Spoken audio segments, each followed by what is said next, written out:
Welcome, everybody, to the May 13th Community Development Block Grant Advisory Committee meeting. Roll call, please. Advisory Member Alec Bagdasarian. Advisory Member Gary Cornell. Present. Advisory Member Efren Olivares. Advisory Member Zari Sinanian. Present. Chair Zari Amarian. Present. Next item, please. Mr. Assistant Director. Yes, agenda item 1B is report of Assistant Director, and I would like to report that the posting of the agenda, the May 13th, 2009 meeting of the CDBG Advisory Committee was posted on Thursday, May 7th on the bulletin board outside of City Hall. Okay, minutes. Mr. Chairman, I move that we approve the minutes of February 9th and February 11th meetings as submitted by the recording secretary. I'll second. We have a motion and a second. Advisory Member Gary Cornell. Advisory Member Efren Olivares. Advisory Member Zari Sinanian. Yes. Chair Zari Amarian. Yes. Mr. Cornell, Did you read my Mr. Cornell, did you vote?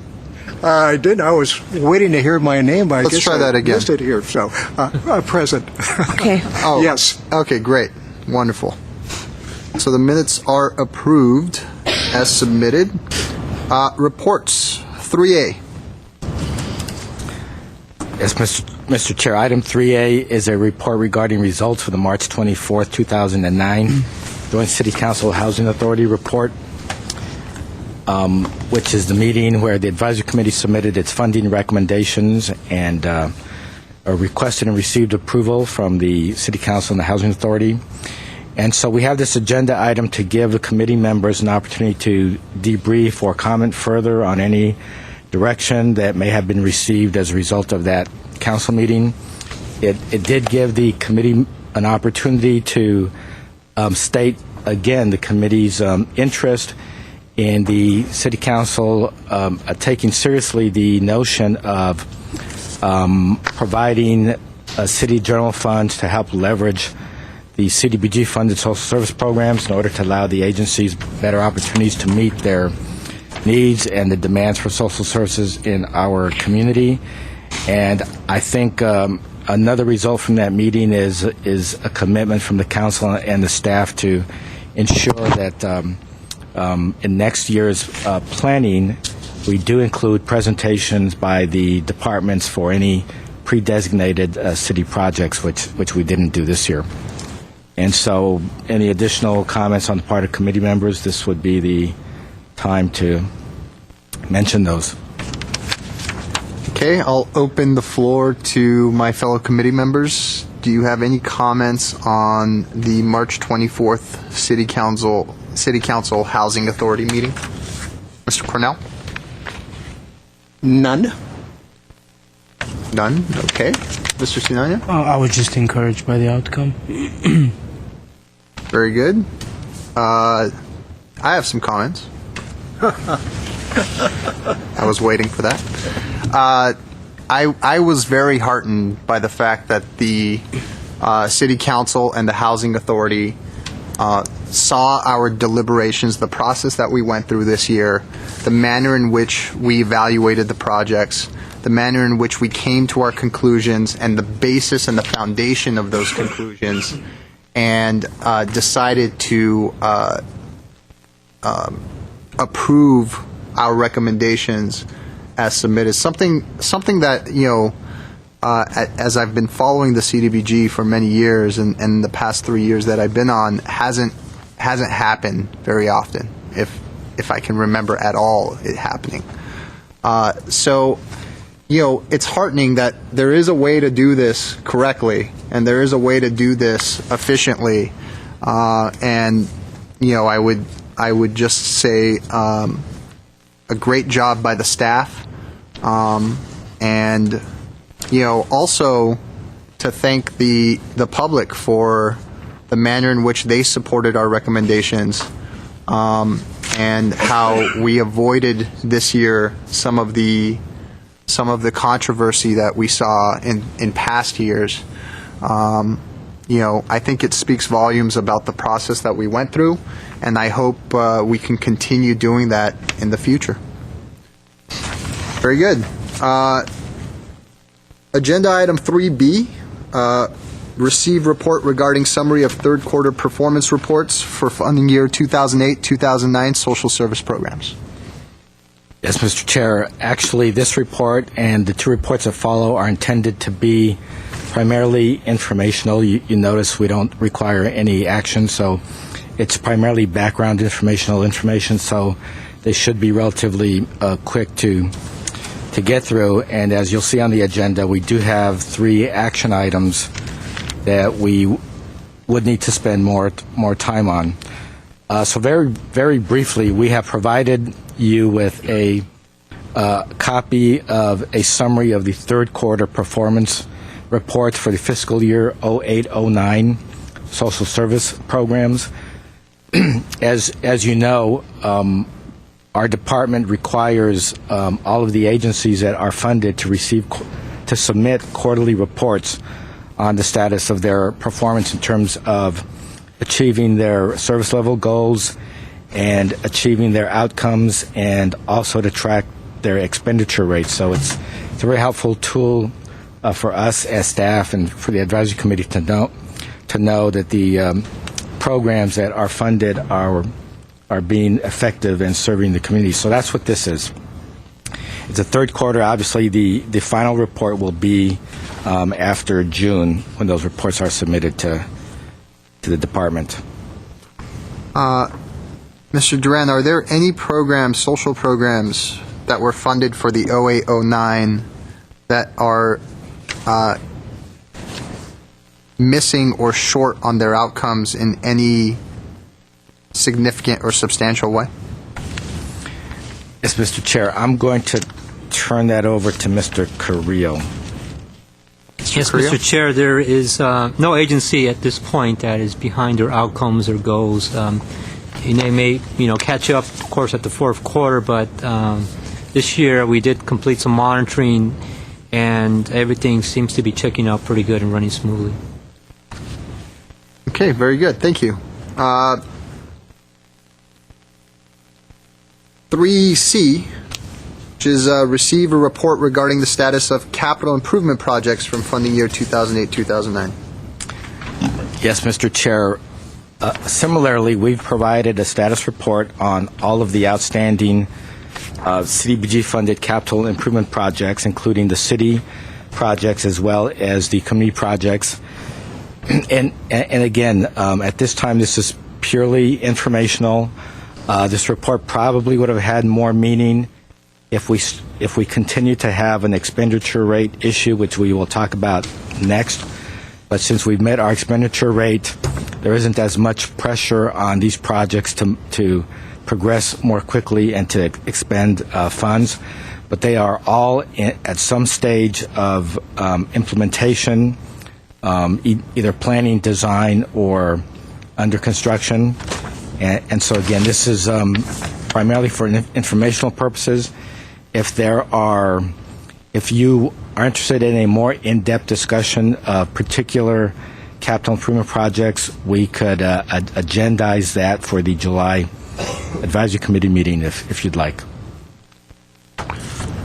Thank you. A similar question on this, and capital projects are always a little more tricky, but are there any capital projects, either city or community projects, that are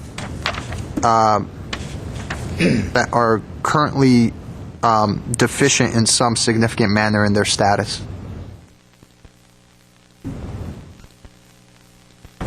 Chairman Marin, I will mention 2 projects that we'll probably be taking action on at our next meeting. The West Glendale Branch Library improvements, they will probably have, as you can see, there's an unencumbered balance of $45,000. We are waiting to see if there are any final additional handicapped improvements that they plan to make to that branch library, but it appears that they might be completed, so we may have approximately $40,000 to reprogram and to add to funds available for 910. And then we have the day labor expansion project at the bottom of this report. We've had some problems with the MTA in terms of the extent of the improvements that we can make on the MTA right-of-way property, so we're still trying to negotiate that. But at some point, we're going to have to decide if we're going to be able to move forward with that project or not. So you may be getting a follow-up report on that. Other than that, all of the other projects are or will be on track as proposed. Thank you, Mr. Duran. Can you make a point to actually put both of those projects kind of a status report for our next meeting for both of those projects? Okay. Are there any other projects, fellow committee members, that you may want an extra report on for our next meeting? Mr. Cornell? No, I have none. Mr. Sinanian? None for me. Okay, very good. Okay, moving forward. Report 3D, receive report regarding status of city's housing and urban development expenditure rate. Thank you, Mr. Chair. Included in your packet is this ambiguous, esoteric-looking report, which consists of one line, which is the official entry in Washington of the city's current expenditure rate. And as you can see, as of 5/12, or actually it was as of April 30th, our expenditure or drawdown rate is 1.46% of our entitlement. Threshold is 1.50, so we met it by 0.40. We met the threshold. Okay, I'm sorry, Mr. Duran. Let me just get some clarification very quickly on this. So, basically, the guidelines of HUD require expenditure rates to be, or unexpended funds to be no more than 1.5 times the current CDBG grant amount. Correct. Okay, and we are at 1.46. 46. That is great administration, I would say. Keeping it right under that 1.5 level. Now, what would occur, Mr. Duran, if we were to go over that number? If we remained over that threshold, which means that we aren't expending funds in a timely manner, we would have to look at all of the existing projects, like the capital improvement projects that we just reported on, and look to reprioritizing CDBG funds to projects that are making better progress than others. And simply apply more pressure on the departments or the agencies to complete their planning and design work and get these projects under construction and funds expended. Do you foresee us going over that number in the foreseeable future? I do not. I don't. Wonderful. Okay. Moving on, let's move on to action items. Action item 4A, review and approve community needs assessment and community outreach strategy for the 5-year 2010 through 2015 consolidated plan and funding year 2010 through 2011 annual plan. Yes, Mr. Chair, as you are acutely aware, in order for the City of Glendale to be qualified to receive federal funds from the Department of Housing and Urban Development, every 5 years we must prepare a 5-year consolidated plan, which is a strategic plan and an assessment of the city's needs, a profile of the city's needs and the city's priorities, and then our program strategies to address those needs and priorities that have been identified. As a result, every 5 years there is a major thrust to do as much community outreach and obtain as much community input as we possibly can, because these are priorities that will carry us over a 5-year term. And then every year, HUD provides us, in preparing our annual plan, every year HUD requires us to conduct a more modest level of community input just to ensure that the residents continue to agree with the priorities that were identified as part of the 5-year plan. So that's what we do every year. We are now beginning to prepare the plan for the term 2010 to 2015. So our current 5-year plan is expiring this year. So we need to do much more extensive community outreach and planning than we've been doing in the last 5 years. So we have outlined such a strategy. And so our strategy is comprised of 7 components that I will ask Mr. Carrillo to walk us through. And I would also like to encourage the committee members.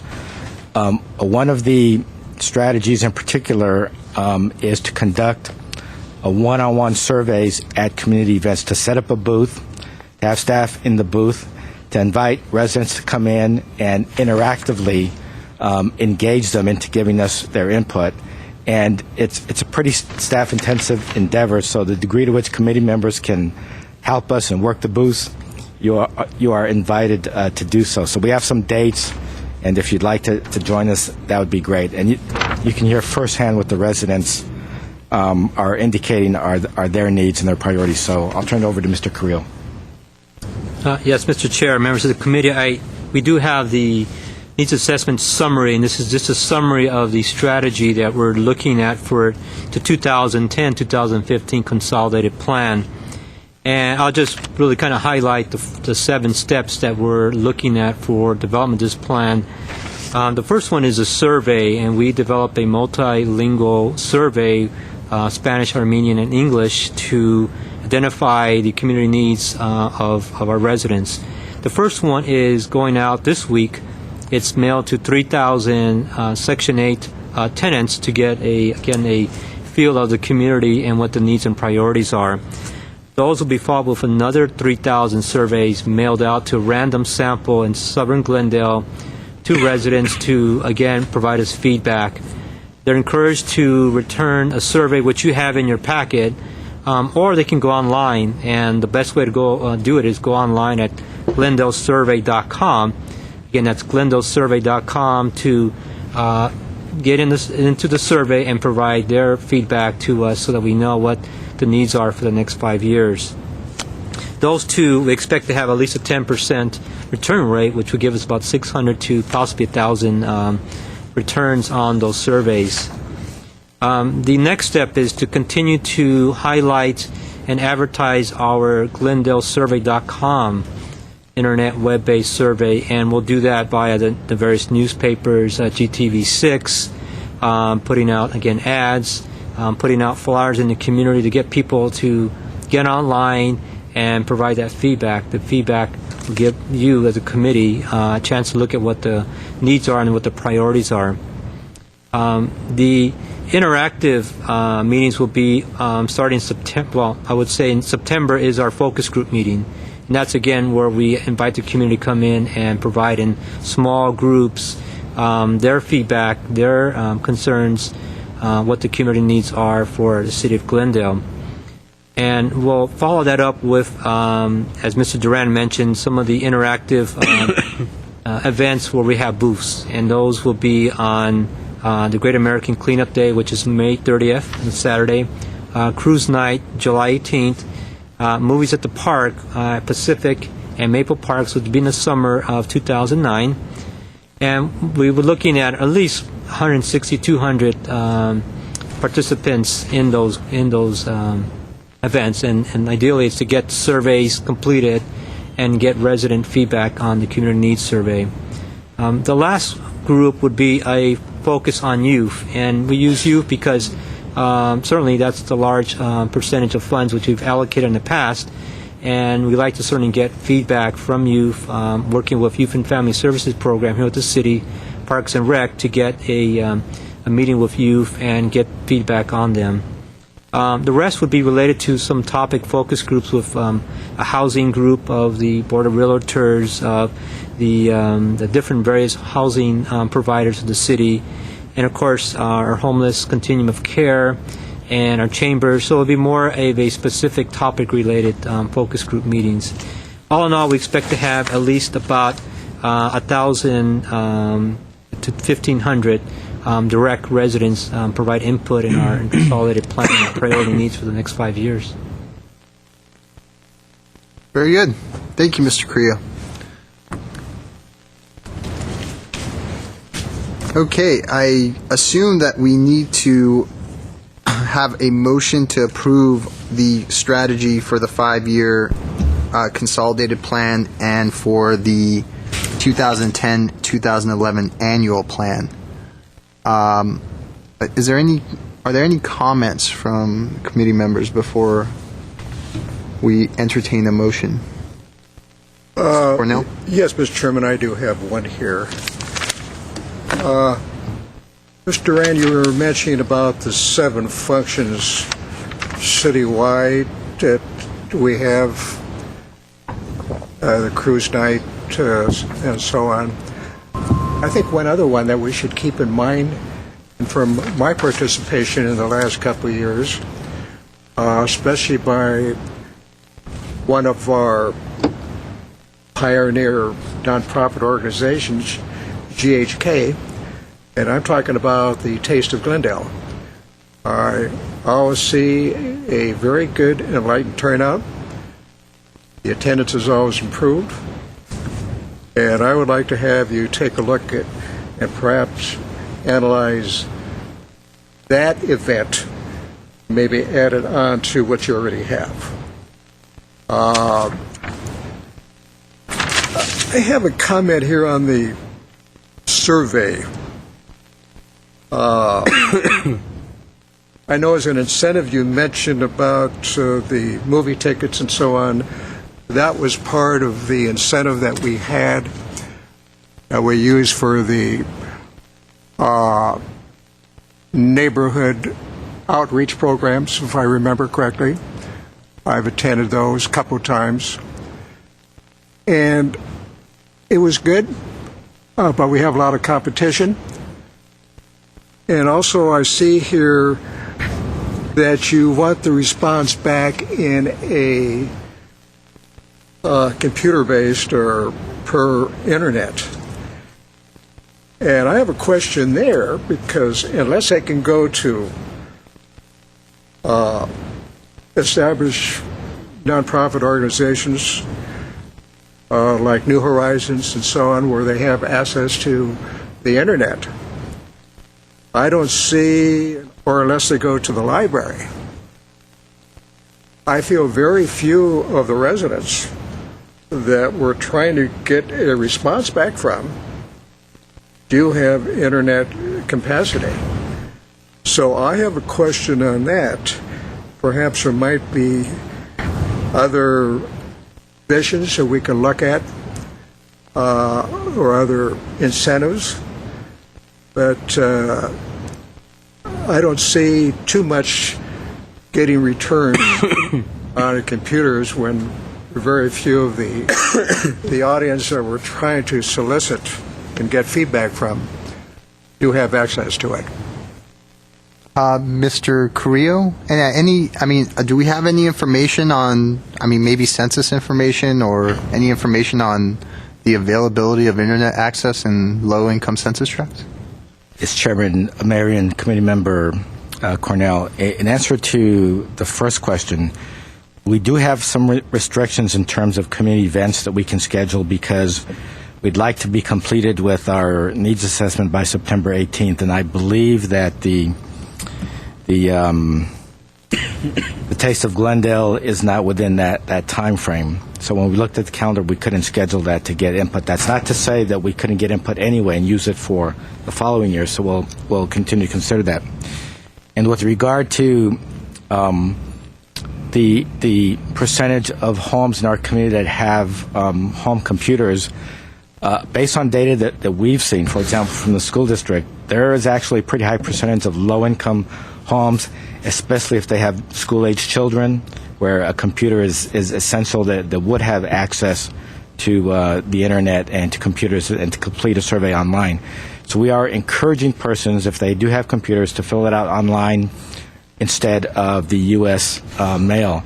The other thing that does for us, we did contract with a firm that is I'm not sure how to explain it, but when you enter the survey, it goes to a central database and it is sorted, and we get automatic results.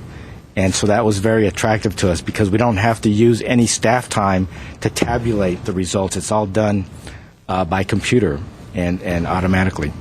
So we would encourage those families that do have computers to please fill it out online versus mailing that back.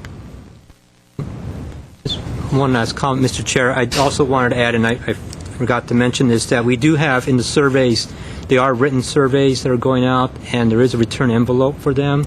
So actually, if they don't have computer access, we have the written survey, which you have copies of, to return back. So the 6,000 surveys do have are written surveys, and they can do it. We encourage them to use a computer because it's now, it's live data that we could analyze quicker.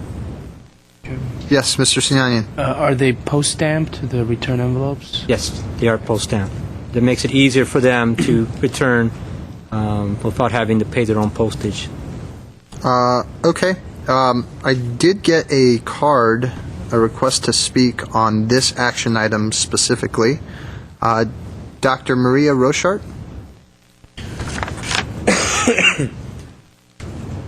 Thank you. Good afternoon, Mr. Chairman and advisory committee members. New Horizons is open at 7 o'clock to 8 p.m. We have a computer lab, and it is open to the community. So we will be more than happy to work with Chester and Mr. Correa to get that word out that they're more than welcome to come and use the computer lab. We do open 7 a.m. to 8 p.m. Monday through Friday. So thank you. Wonderful. Thank you. Okay. Do we have a motion? Before any motions, would we need separate motions for the consolidated plan and the annual plan? Or would we be able to one motion's fine? Okay, very good. Any motions? Yeah, Mr. Chairman, I'll make a motion that we move and accept the recommendation as outlined by staff in 4A and accept the outreach strategy for the 5 years program for 2010 to 2015 and the annual plan for 2010-2011. So moved. Do we have a second? Sure, second. Okay. I didn't want to twist your arm. We have a motion and a second. Roll call, please. Advisor Member Alec Bagdasarian. Advisor Member Gary Cornell. Yes. Advisor Member Efren Olivares. Advisor Member Zari Sinanian. Yes. And Chair Zari Amirian. Yes. Okay. Moving on to action item 4B. Review and approve recommendations for appropriating $98,226 in increased funding year 2009-2010 CDBG entitlement funds and $15,555 in funding year 2008-2009 CDBG program income. Mr. Duran. Yes, thank you, Mr. Chair. As we indicated earlier, on March 24th, 2009, the CDBG Advisory Committee recommended and the City Council approved a fiscal year 09-10 CDBG funding allocation plan in the amount of $3,593,000. Since that time, on May 5th, HUD notified the city that its CDBG entitlement amount is $3,298,226, which is actually $98,226 more than what we had projected. And also since that time, the CDBG program has received an additional $15,555 in program income. The combined total of our increased entitlement from HUD and the additional program income is $113,781, which are funds that are available now to program into the 9-10 program year. So we would be looking for recommendations on how we should go about programming those funds. The options are to allocate the additional funds to existing programs, and we've attached a summary list of all of the programs currently funded, currently recommended by the advisory committee and the city council, including the amount that they had requested initially and the amount that they are receiving in the current year as a point of reference. We've also included a revised draft of the proposed funding allocation plan, and you would see that the additional funds, how they translate into how much money would be available to allocate to the three main funding categories, including planning and administration, social services, and capital. So for planning and administration, that would total $19,645 that's available.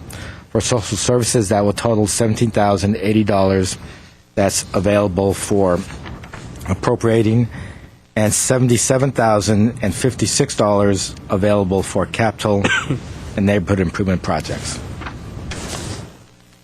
So we would like a recommendation, a discussion and recommendation by the advisory committee on how we should proceed to allocate those funds, and then we would submit your recommendations to the city council for final approval. Mr. Duran, can you give me the amounts again for the social projects and the capital projects? I know it's a percentage. Oh, it's there. Yeah. You have in your packet, you have a There it is. handout. Yeah. Okay. Looks like we may have some work to do today. So we have a couple of options here. We could put out a supplementary request for funding proposal, and have programs reapply. Although personally, I would think that would be a inefficient, time-consuming. inefficient use of administration's time. We could simply see which social programs and capital projects showed up today to this meeting, and just split it evenly amongst them. I think they like that idea. Thank you. But there may be an outcry from the rest of the public regarding that. So any recommendations as to how we should approach this? Mr. Cornell.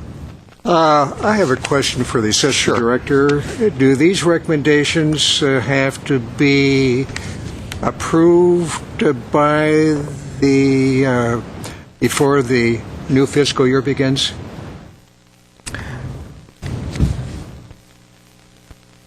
Not necessarily. Yes, these are 910 funds. We will have to amend the 910 annual plan that we just published and submit it to HUD. But whether we do it within the next month or 3 months wouldn't make that much of a difference. And if we do decide to do an RFP, it can be an abbreviated RFP. It doesn't have to be the same lengthy RFP process that we follow under the normal planning cycle. But for example, we could request a one-page statement of interest on how they would use the funds and how it would increase their service level goals and outcomes, for example. So it could be abbreviated if that's what you decide to do. Mr. Duran, could we potentially have this money carry over to 2010, 2011, or a portion of this money, or could we do that? Would it make sense? Capital money. That's what I was thinking, Mr. Creo, the capital money specifically. I'm sure we can find the social money. We Could, but how would we shouldn't. show it in HUD as unappropriated? Should appropriate, even if it takes. Okay. Sorry, I didn't mean to. That's a really good question. You really threw us off balance. Conceivably, the plan that we amend, we could include a category.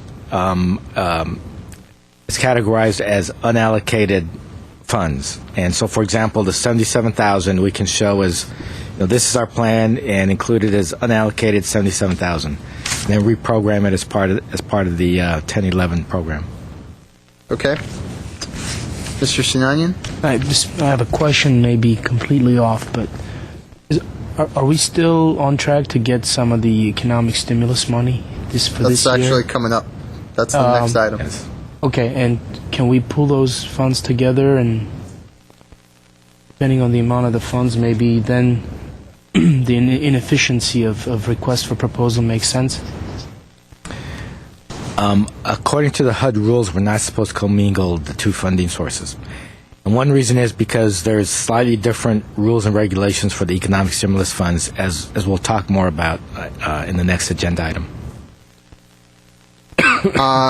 It's not a bad suggestion, except, they drew up a completely different set of rules for that money. And we'll find that out in just a bit. Okay. Let's talk about the social funding. Mr. Chair? Yes, Mr. Creo. Mr. Chair, I just want to really quickly just mention, you mentioned social services. We do actually have 16 funded programs on social services, and you do have $17,000. That's a way of... So does it divide evenly? That's what you're saying? Not exactly, but you might have to look at that. But that's just a number to throw out: 16 agencies and 17,000. Okay. I had a Think about? question for Mr. Duran. If during the deliberation and processing that this board is going through at this time, if we want to modify or amend some of the recommendations that the council already approved on March 24th, we can still, of course, it's subject to, again, council confirmation, but we can add to that if we want to add additional funding to the existing nonprofit that we already made a recommendation on? Committee Member Mr. Duran? Committee Member Cornell, your recommendations would be submitted to the City Council for final approval. So if you recommended adding funding to projects already approved for funding, that's what we would do. Those are the recommendations we would submit to the Council for approval. Okay. Okay. So we have $17,080. And as Mr. Creo pointed out, we do have 16 social service programs. So one option is to simply divide 17,080 by 16, and hand out the money in that way, disperse the money in that way.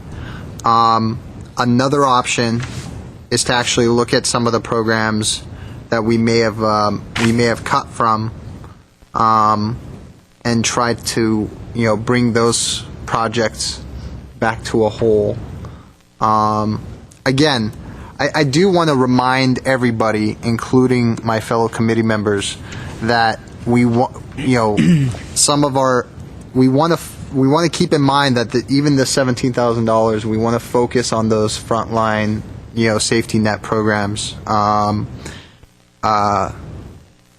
So I'm open for suggestions. I mean, I wouldn't be against, per se, splitting the money, $1,000 to each program.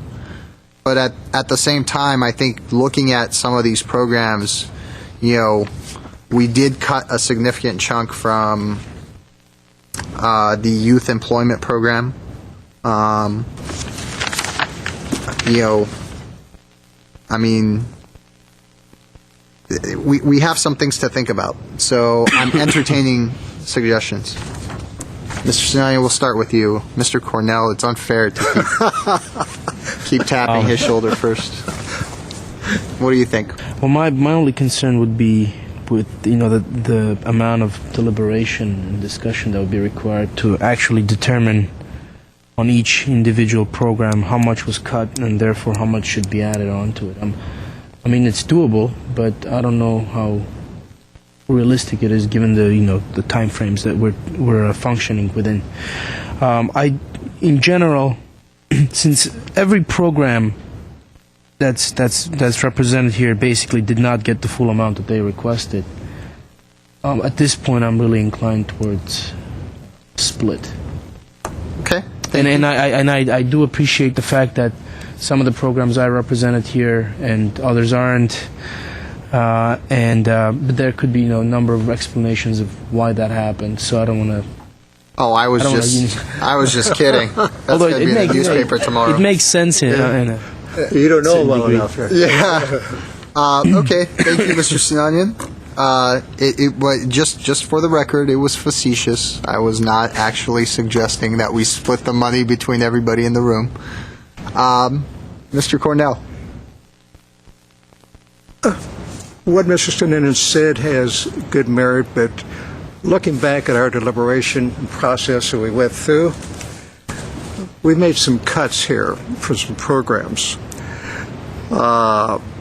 in light of what we had at the time that I feel we should see if we can partially restore. And I'm talking about the bookmobile program. I'm talking about the youth program, youth employment program.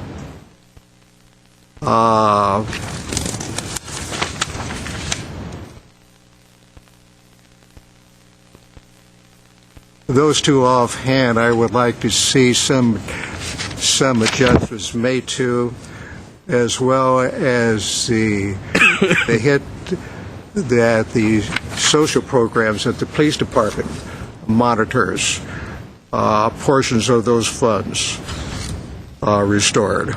And I'm talking about the STAR program and the PAL program.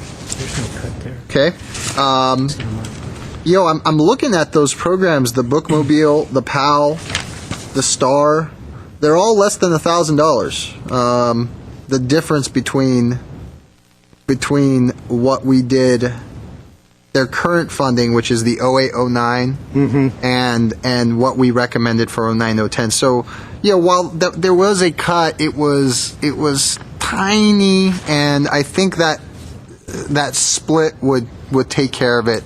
I would posit that we went through quite a significant and thorough vetting process and deliberation process when we had the full committee here. These 16 programs, social programs, represent those programs that we as a cumulative and unanimous group decided were best representative of those programs that were frontline safety net programs that should get funded. I am going to throw my hat in the ring with Mr. Sinanian's suggestion and simply say, let's go ahead and divide that $17,080 by 16. Give each program, it comes out to like $1,000 and, some change. And I think that would make everybody a little more happy in these tough economic times. Would you be amenable to that, given the fact that the Bookmobile, the STAR program, and the PAL program all were less than $1,000 difference between 0708 and 0809?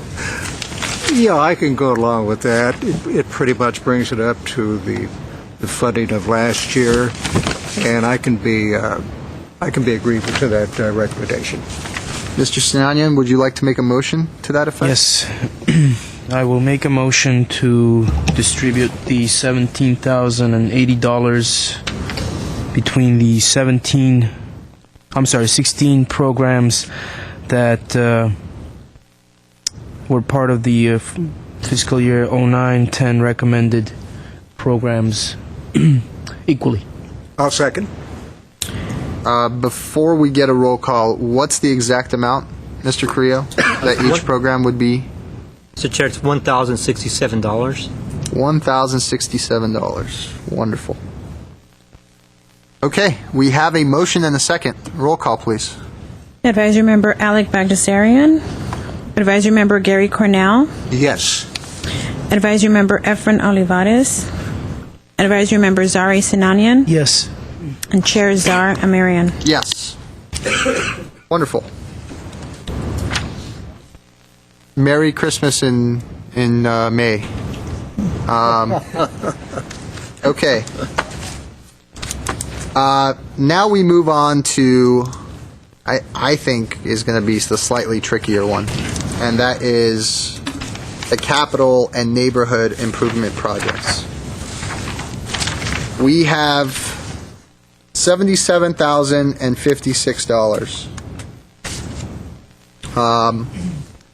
Mr. Carrillo, you displayed virtuosity and brilliance in your suggestion for social projects. Do you have that kind of inspiration? I too. You do- Well, I certainly agree with what you have been talking about as far as your deliberations and your projects that you looked at capital. And I did want to report, and it's in your report, that we have a number of projects that are ongoing and for fiscal year 07, 08, and 08, 09. And you'll see that list, I believe, on that funding allocation plan for the 08, 09. And we've run through some projects that had been out to bid, and unfortunately were, for various reasons, over budget. We were very successful in the, as you remember, the Adventist project, where in fact they went under budget. However, it was a project that we worked with, and that's the home amendment athletic facility improvements that unfortunately had and gone over budget, and we went out to bid about a month ago, and we had to scale back significantly the project to meet the requirements, or to meet the budgets. So I'm certainly will let them speak. We have other projects, but it seems that most projects are adequately funded at this time. The city projects have, of course, been funded fully.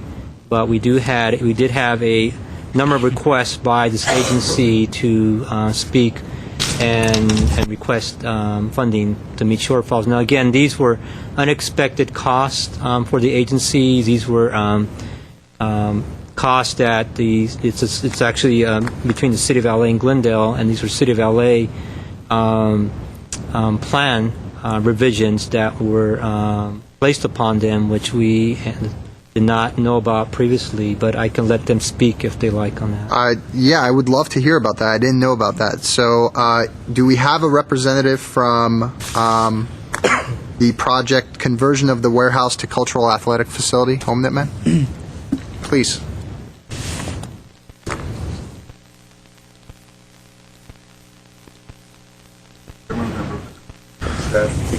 My name is Armand Gorgorian, and I'm the Director of Management for the Lara chapter. As you're all well aware of, we were approved $345,000 for this fiscal year of the June, and that included a lot of line items. Once, with the help of the city staff, we went out to bid. We noticed that those numbers that we had written there and the new requirements and the new prices that we were getting did not match at all. We unfortunately had to pull out quite a few of those line items from the project to be able to come close to the number that we were granted, the $305,000. If you recall, one of those items was the originally, before we went to bid, was the removing of the electrical panel, which was the original one, but then we had to take it to the next phase, which would start July 1st. But even though that we did that, the cost was in a way that we had to pull out the fencing, gates, because City of LA wanted to have a special concrete. We have a county canal over there. We had to have a foundation built there, and cost went skyrocket. And they came up with a cost for landscaping So I have prepared a list here, what we have come up right now as a rough draft, in addition to the money that we are granted in order to do this project, get the final permits, that we can utilize it, but a shortage of $1,000. We have to consider next another issue. Due to the economical situation of the country, non-profits like us, non-profits like New Horizon, we have a problem in generating donations, generating funds.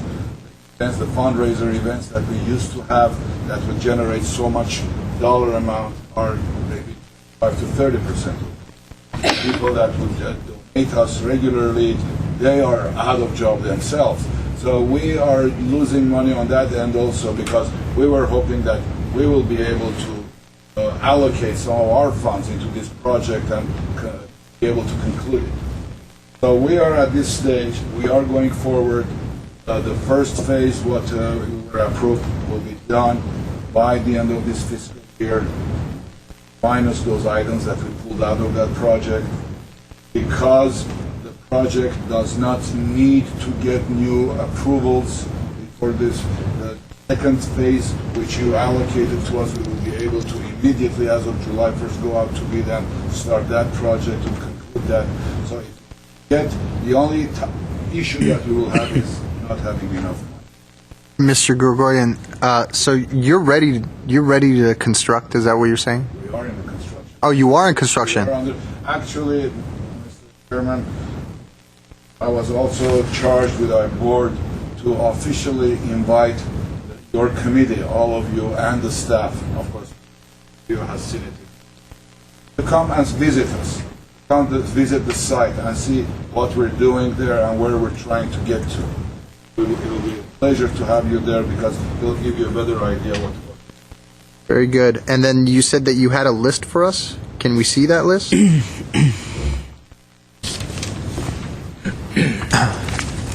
This is a very rough list that we have. The items are correct. The items that we had to pull out of the original contracts because we weren't able to afford it. The money that was allocated to us, we weren't able to afford it. And that is what we have there.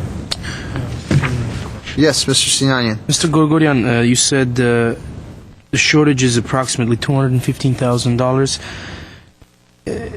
When we're referring to a shortage, is that in addition to the $182,995 already out? Including the 182 still are short. Okay. Okay, Mr. Grigorian, we'll look at this. Let's get. We have another speaker, so if we please, if you can stick around, we may have more questions for you. Dr. Maria Rochart. Good afternoon. My name is Dr. Maria Rochart, Chair and Advisory Board Committee. I started a project 3 years ago to build a children's village behind our mental health. When some of your board members did come to visit our facility, I did tell Chair Marion that we were in a shortfall. We're ready to build, but we're in a shortfall of $131,000 to pull permits. That's the money that I'm raising through the golf tournament and the gala so we can get this started. But I did run into a shortfall. Mr. Carrillo's aware of it, and I've asked for an extension in planning, but it's ready to build. And we do have a shortfall of $131,000 that I'll be more than happy to provide all the documentations for. You did award us $170,000. That's already expended. We did not anticipate $135,000. I have already paid $4,000 of that to the architect, so we are holding up the project because of $130,000. Let's just round it up because I'm going to be making a payment anyways to him. So it's $130,000 shortfall that we have for the project to go on and finish in 18 months. Okay, Dr. Rochart, what year did you receive the $170 for? It was 2 years ago. Is it 2 years ago, Mr. Carrillo, or 3? Mr. Carrillo? Because I believe it's 2000. 7. I don't think it was 07, 08 because I don't remember it. I believe it's It's 2007, 2008. Yeah. Was it? Yeah. Okay. 2 years ago. Yeah. Yeah, and I mentioned it to you when you came I to the do, I visit, remember? that. Yeah. I do remember that. Which is really important because thank you for awarding us the paint job for our mental health, so it'll look really beautiful next to our new building. But we need to get our new building up for children. Right now, I'm just holding waiting lists, and I just got approved the contract for state preschool that I don't have where to start the contract. Now, Dr. Rocher, when did you become aware of the shortfall? Last year. Last year? Is there a specific reason why you didn't apply for funds this year? Yes, it was earmarked. I already know that was earmarked. So I only applied for a paint job I'm sorry, you already knew what was earmarked? for the pool, the capital improvement. Okay. I didn't do it because most of it was for the pool, and I didn't want to compete with anybody else. I really thought that it was the responsibility of New Horizons. It was not your fault that we fell short of what was coming down the pike, and the construction was going to go up, and the whole thing went up. So I didn't. I applied for a paint job, which you were very generous to give us that. But I have to tell you the truth. What is holding up the parade is $130,000 that have to come up so we can break ground. Do you have the details of what that $130,000 would Yes, entail? yes, I can pass it down to Mr. Gesturan or Mr. Carrillo to pass down to you guys. Okay. Yes. Do you With have no that problem. today? No, I didn't bring it with me today. But I can have it for you by Friday. I mean, so I don't have it right now with me. It is at New Horizons, and the permit department, and Mr. Carrillo can pull it. The planning department has that, and how much it is that is owed. And Dr. Rocher, are you planning on applying for money for 2010, 2011? Yes. For that? Yes. So I just wanted to know that. I just wanted to speed up and break ground because the children keep growing and I don't know where to put them. I don't know if you're aware, we did have a lease at 714 South Glendale, which was like a block north of where we're at, 744. But because the lease got to be $7,000, the board decided to not renegotiate that lease. We did finish our lease, but we had to close down that building, meaning I had to get all the kids into one location. Now I have a waiting list. Now I have a contract with the state of California, and I need to get this building built for children. So timelines on everything is what it is, but I'll be more than happy to provide whatever you need. Yeah, I mean, it would have been great if we had that today so that we can make that decision, because I do believe that we But he has it at a tip of his hand from the planning department Have what? that we owe him $131,000. Or I can fax it to him today. Mr. but- Creo, do you have For any permits. information on that? I have what been provided for me orally, but I don't have a written estimate of what is available and when construction could start after. So that's what's holding the parade. I do have it back at New Horizons. I could have it faxed to whoever, but Okay. that's what it is. Thank you, Dr. Rocher. Okay. Thank you very much. I have a question. Yes. For the doctor. Wanted to ask you how your bids came in on your painting. Did they come within the Yes. your estimate? Or Yes. Are you okay Yes, on it that did. then? It did. Yeah. No, all that is fine. I thought Within the guidelines. Yeah. Yeah. I know you mentioned the shortfall here. The shortfall has nothing to do with the painting job of mental health. With the painting, Yeah, fine. I know that's that. two different things. I know that's- It's just that mental health sits in the front and this property sit in the back. So all three lots are within, if you look it up in the county, it's all three lots together. Yeah. Okay, thank you, Dr. Thank you. Rocher.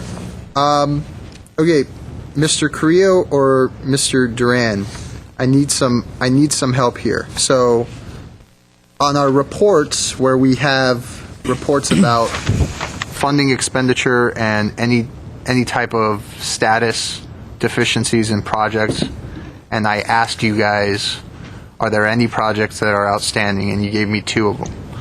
Why wouldn't this project be listed amongst those? I mean, given that,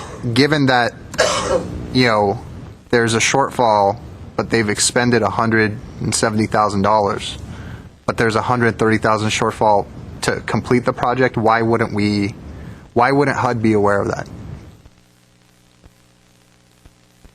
Chairman Marion, previously I interpreted the nature of your question to be if there were any projects that could potentially be reconsidered for taking another action with, like reappropriating funds if they're not making any progress.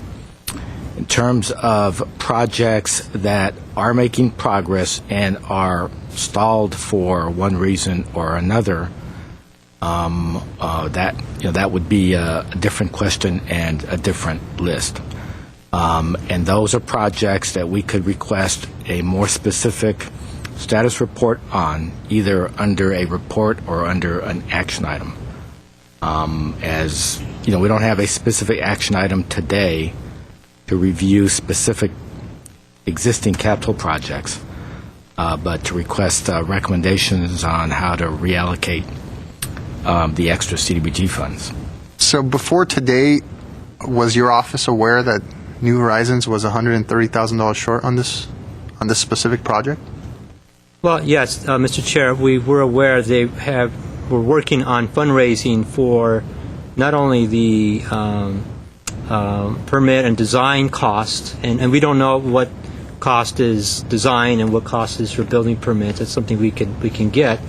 We do know they were fundraising still for the construction of the building, and that's where we've had some communication on that. And just like any other project, as we saw the previous project, there's unfortunately there's been budget shortfalls in Sure. two projects. The other projects are the opposite. It's been underfunded, such as the library and the Adventist Hospital. Would there be any other projects other than these two that you are aware of that are stalled for any reason due to funding shortfalls?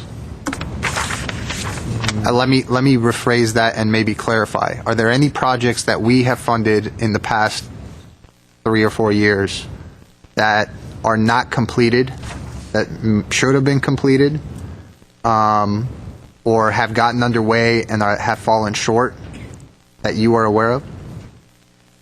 Other than the HomeNetMan project, which is just getting under construction, and the New Horizons project?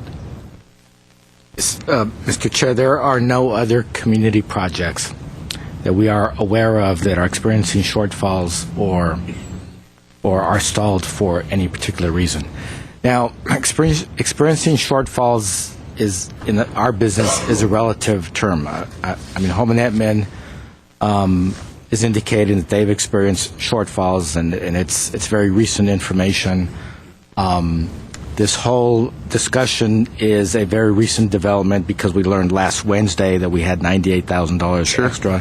So we had not done any outreach ourselves to the agencies in terms of what their status was. So this item was put together very quickly. Glendale Adventist Medical Center, in the history of their fire safety project, which is about a 4 or 5 year project, initially was stalled because they were having budget shortfalls. Now it's speeding along because they're getting good bids. So some of it is market driven. So it's a relative term in terms of what a shortfall is and what it isn't. Okay. So, gentlemen, how do we proceed? Mr. Cornell? That's the $64,000 question. That's why I asked you. Yeah, right. Yeah, I knew you'd put me on the hot seat. I'm trying. Deflect.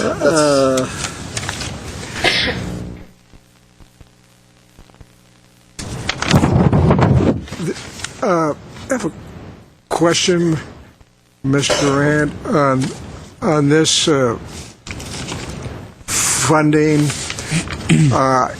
is there any way, in light of that, we still have some competitive or RFPs coming in? Is there any way to put this fund that we have in a contingency basis?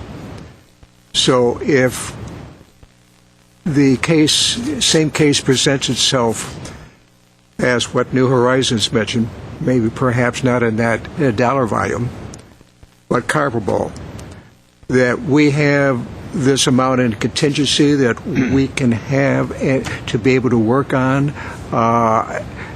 without having to go through the whole process again? Committee Member Cornell, I'm not sure I understand the question.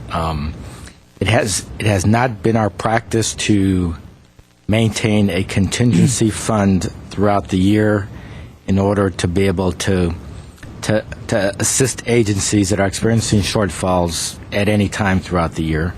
Our practice has been, and the Council's practice has been, to appropriate all the funds that are available the year that they are available.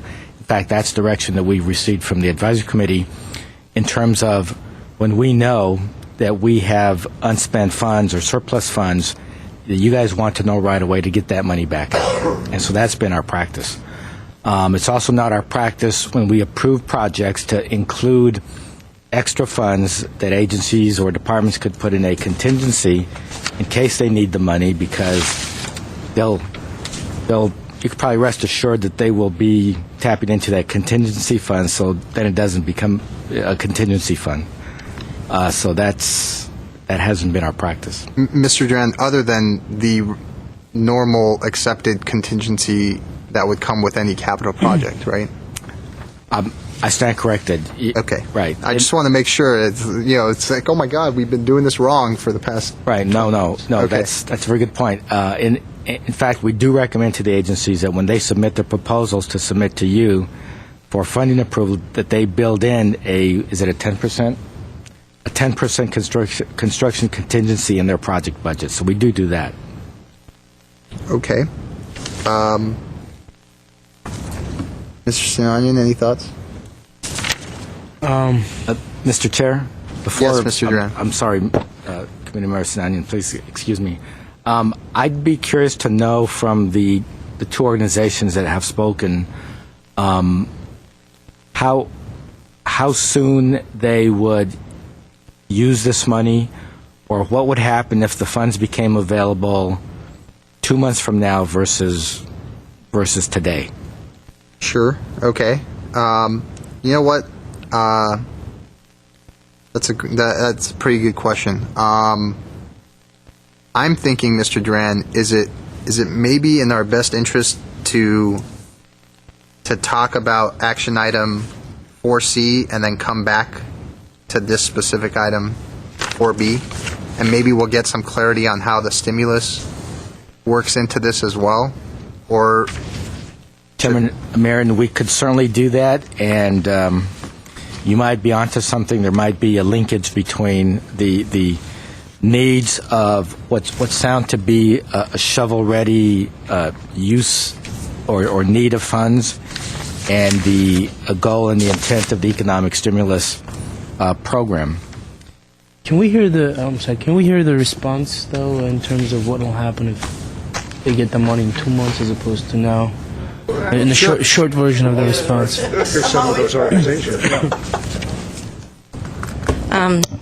Chair Marion and committee members, to answer your question, after this money would be available, then we could break ground and run with the ball. tomorrow. Yes.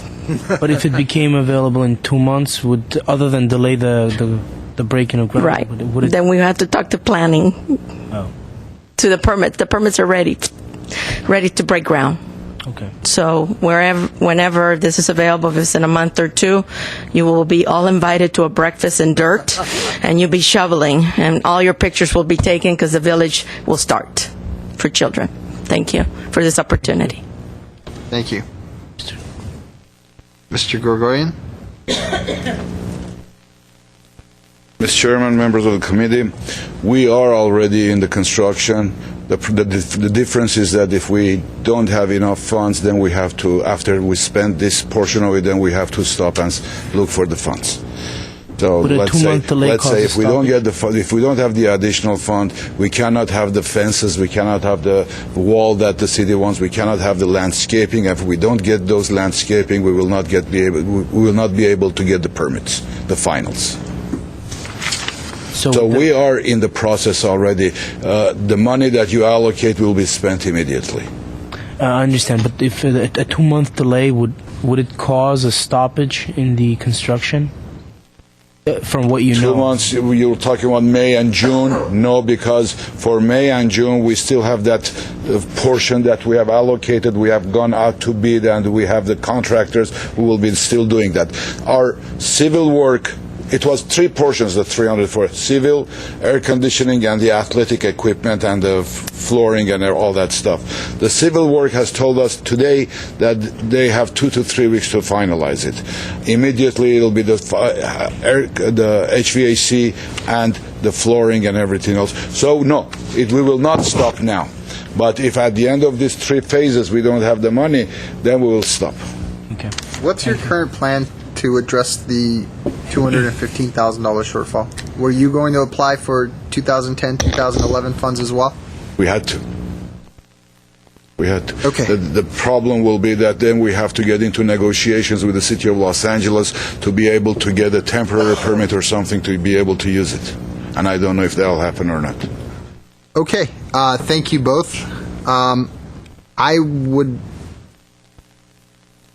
would recommend, having reviewed the economic stimulus funding information that's coming up, that we briefly set aside this portion of action item 4B, which is the capital, the $70,000, $77,000 in capital funding, until we look at action item 4C. And I think maybe it'll clarify things a little bit as to what our options are. Can we do that? Is that allowed? That's your option as chair. Great. Yeah. Awesome. I find new abilities and powers I was previously unaware of. That's why I'm sitting on your right. I appreciate it. Okay, action item 4C. Let's go ahead and talk about that. Review and approve recommendations for economic stimulus funding. Mr. Duran. Yes, Chairman Marion, for several months we had been hearing about economic stimulus funding that was on its way to the city of Glendale through the CDBG program. It wasn't until last Wednesday that we received the regulations for the use of those CDBG funds. And the city of Glendale will be receiving $880,000 in economic stimulus CDBG funding.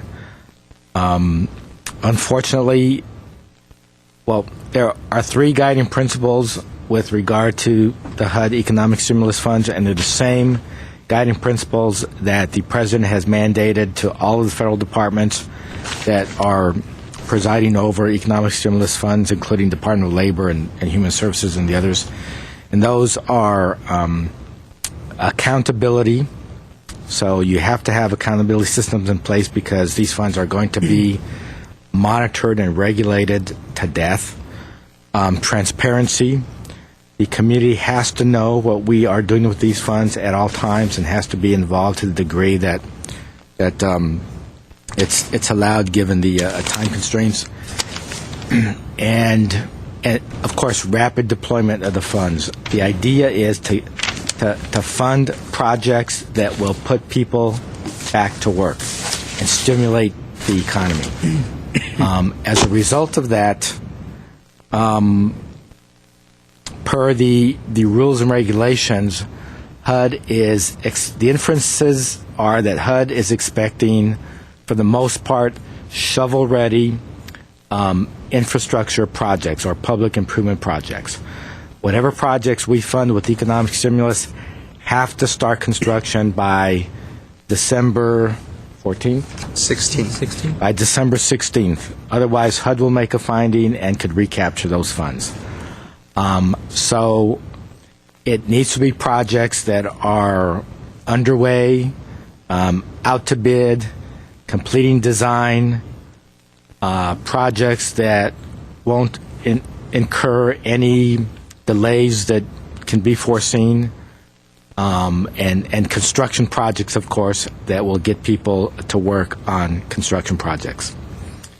HUD is allowing 10% of the funds to be used for planning and administration, which would be $88,000. HUD is allowing standard 15%, which would be $132,000 for social services, and 75% of the funds for capital improvement projects, which would amount to $660,000. We did make a report to the City Council yesterday. We did outline this preliminary CDBG funding plan to the City Council and requested that the City Council approve a resolution appropriating these funds in these categories and these amounts, which the Council approved. The next step for us is to identify specific projects that would go under the capital improvement category and under the social service category. And we don't have a lot of time to do it in. We'll probably have to publish a plan and submit a plan to HUD, which is very general, while we're still in the process of identifying specific projects. But the degree to which we can identify specific projects will enhance our chances of HUD's approval of our plan. We have to have a plan published by May 27th, and it has to be submitted to HUD by June 5th. So that's not a lot of time. It's 2 weeks from today. It's 2 weeks from today. Fantastic. So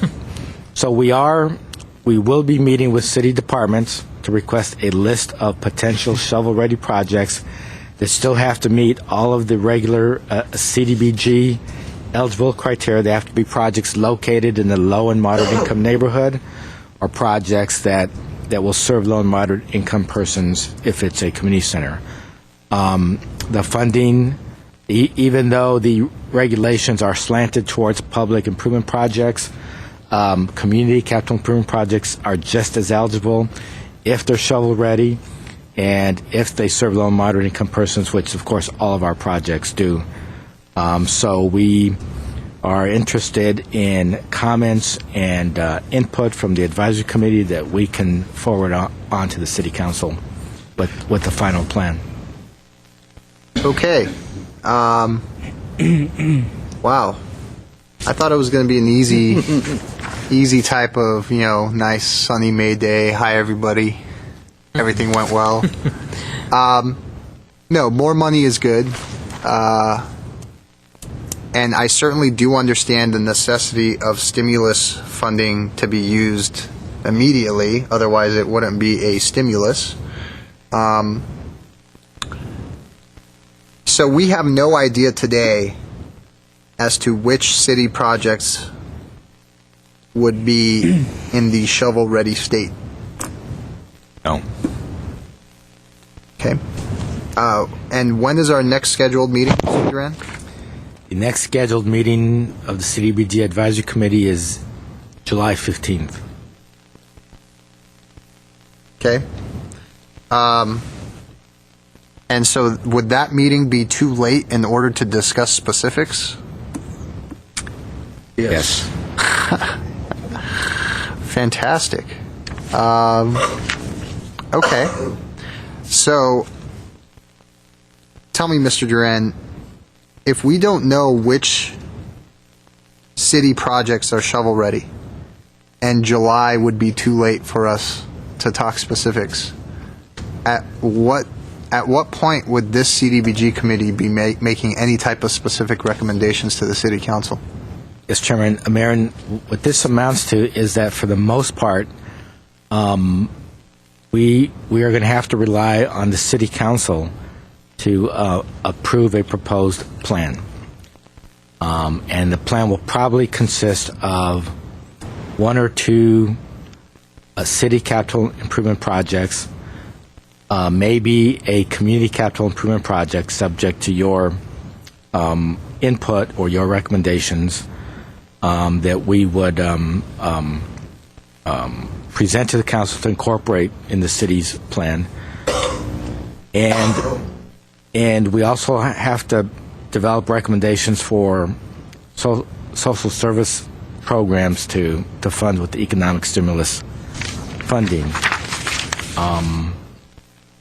And we would have to develop recommendations very, very quickly.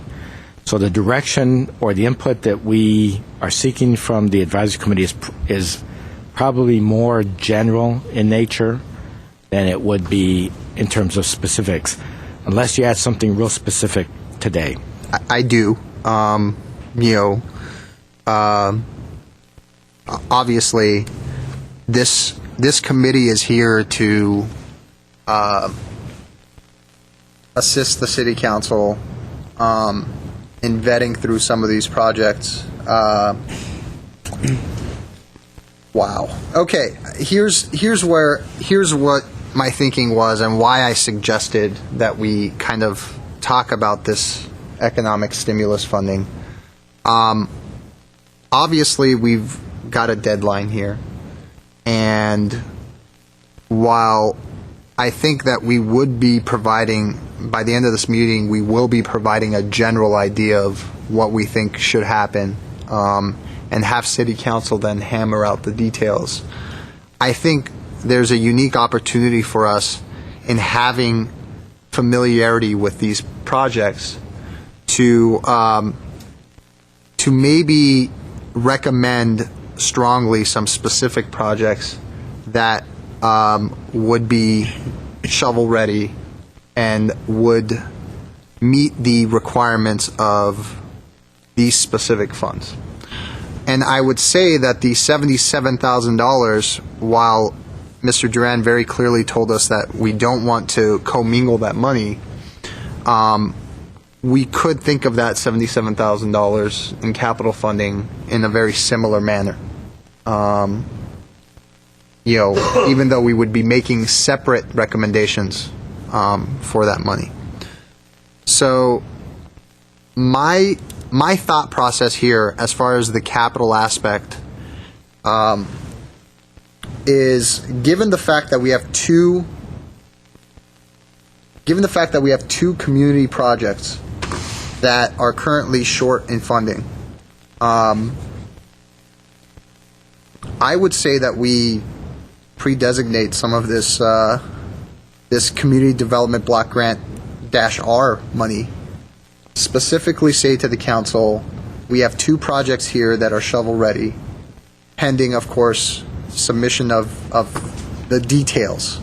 But we have two projects here that are shovel-ready, community projects, that fully meet the guidelines that have been put forth for this stimulus funding.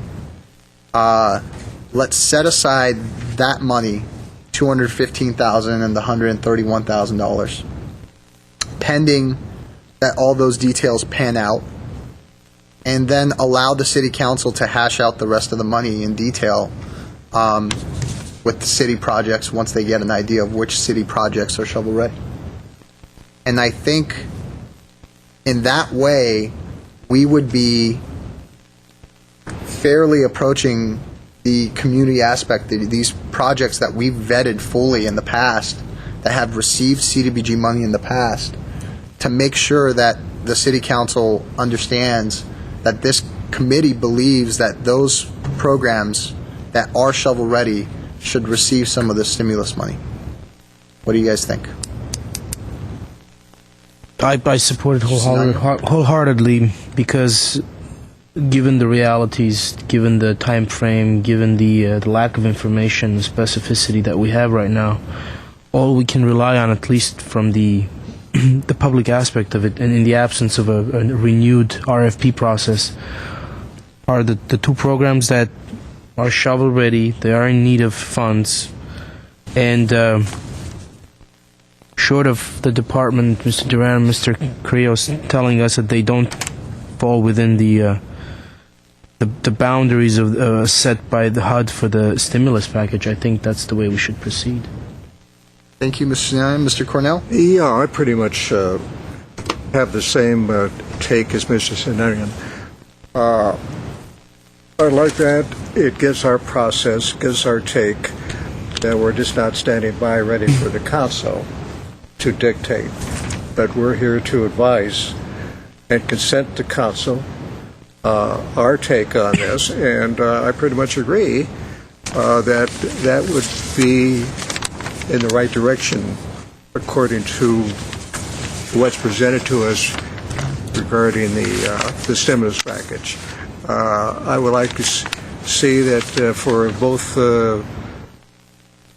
projects that perhaps as far as the dollar amount, that'll be split down the line there, half and half, in order to be fair and equitable on the dollar amount. But I think I feel that's the right direction, and it gives our process and take on this as well.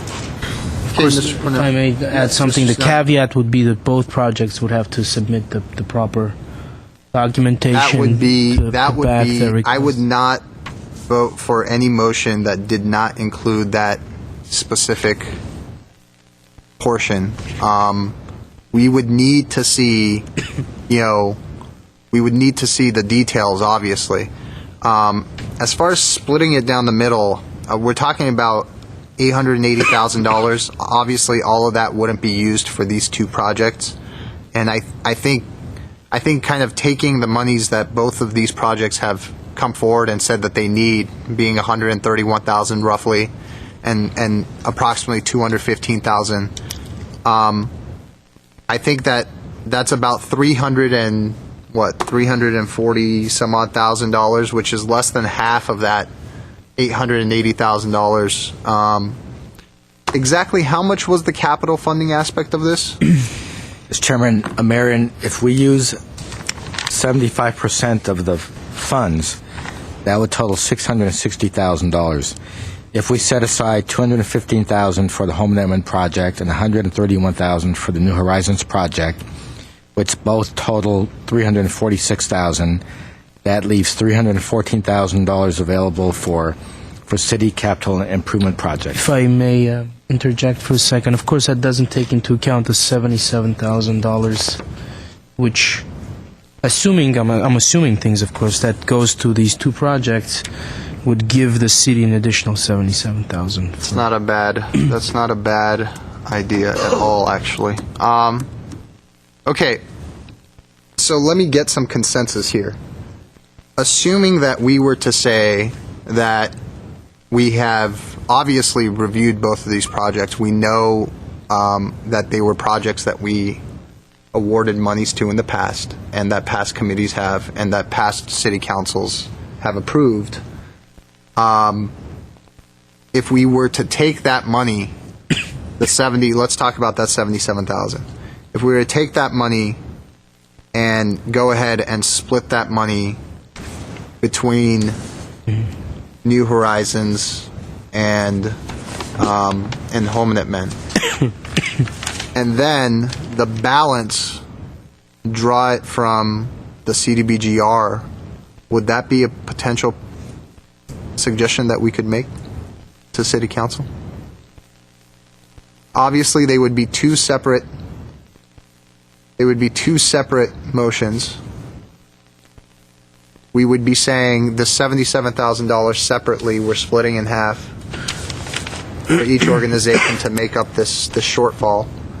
And then we recommend that the balance of each organization, it would be, off the top of my head, $180,000 for HomeNet Men and roughly $96,000 for, if my math is correct, for New Horizons. We would almost, in a sense, strongly recommend that the City Council award that portion of the CDBGR money to these projects in order to make them whole, because they are shovel-ready projects. Would we be able to do that, Mr. Duran? I know I'm asking difficult questions today. Committee Chairman Marion, yeah, I'm just trying to think through the mechanics of using both regular CDBG funds and economic stimulus funds on the same project. As Mr. Carrillo said, we're not supposed to commingle the funds. I don't know if that means commingling the funds and using them for the same project, even though we have separate accounting systems, because we would have separate accounting systems. I'll give you another example. One rule that's not clear is, and Mr. Carrillo, correct me if I'm wrong, is if Davis-Bacon prevailing wage rates apply to the economic stimulus funds, like they do for regular CDBG, they did? Yeah. Okay, so we got an answer to that question today. There was a webcast today where they were supposed to give us more interpretation of the rules with regard to the economic stimulus funds. So I'm trying to think through the mechanics of that. Well, Mr. Duran, while you're thinking about that, I don't see any difference between saying that you have a program that's shovel-ready that's already received CDBG money in the past that would be receiving supplementary money from the CDBGR program, and those monies would be administered and oversighted in a different manner under different rules than the money that was given for the, in the past under CDBG. I think it would be the same thing here. We just have an extra $77,000. So, I've skimmed through the rule packet, the CDBGR guidelines, which is a crazy 30-page, 40-page guideline paper written in lawyer speak. But I don't foresee how that would be any significant issue. Mr. Creo? If I may, Chairman Marion, I just want to make sure we're clear. The 09 you're looking at, it'd be good to have that firm, because if not, if you leave that vague, then it calls for an amendment, and that means you have to put a lot of time for amending the plan and citizen participation, 30 days of comment period and coming back to the committee. The part of stimulus package doesn't require that, but if we don't make decisions on the 09, it kind of, the vagueness of it means that we would have a longer period of comment period and may affect the stimulus money. It's not really important to make a decision on the 09, 010 because we don't know the stimulus package, all those rules. We will find out.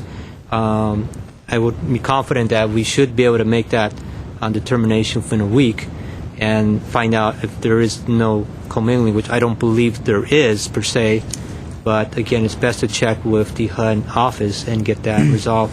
The good part is all the environmental reviews are done on both projects, the New Horizons, the home amendment, which is a big key to the stimulus funding of having the projects shovel-ready. So in essence, that takes care of a big part of the timeline.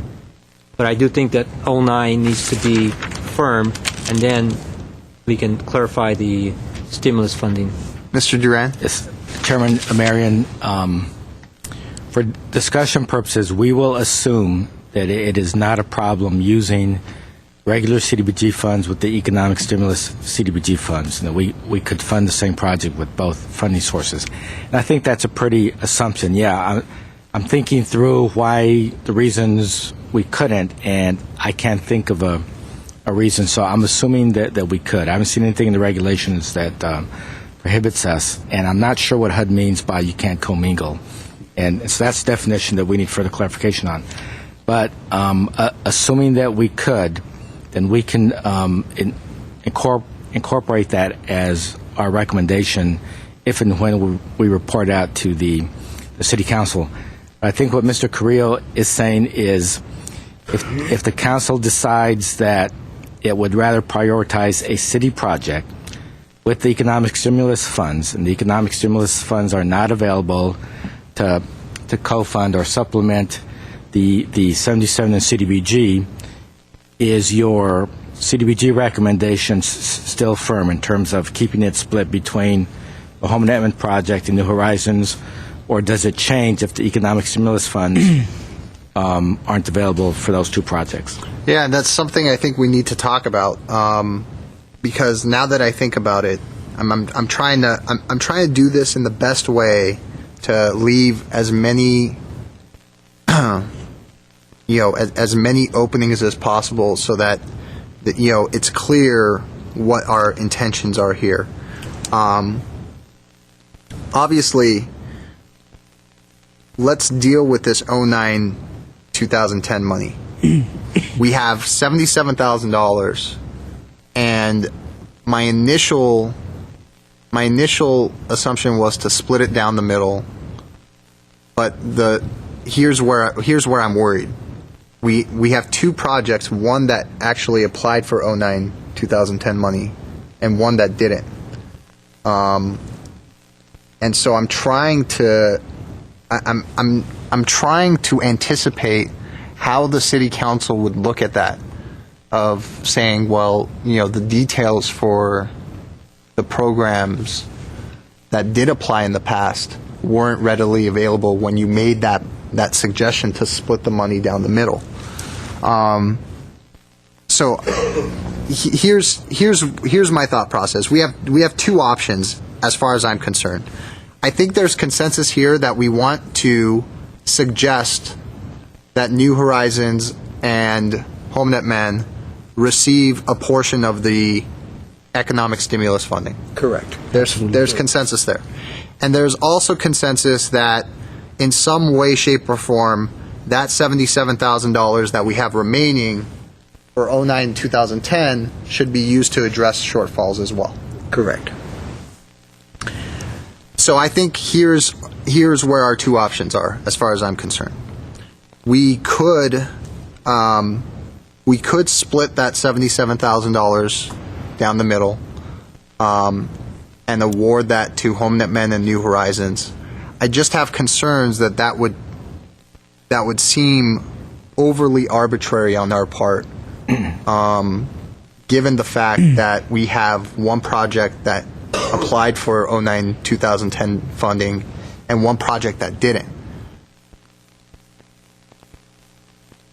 The second option would be to award that $77,000 to HomeNet Men and then say, we have two projects, one New Horizons and one HomeNet Men, that we recommend for $140,000 and $131,000 from the economic stimulus funding. And what it does do, in my mind, that option, is it leaves that door open if there is an issue with commingling, that at least one of the projects are insulated from a potential ruling coming down saying, you know what, you've commingled funds for both of them. No, they can't get the stimulus funding. At least in this way, you're getting the $77,000. You applied for money in 2010. We would request 140 some odd thousand to make up that shortfall from the stimulus funding. And then for New Horizons, we would recommend $131,000 completely from the stimulus funding.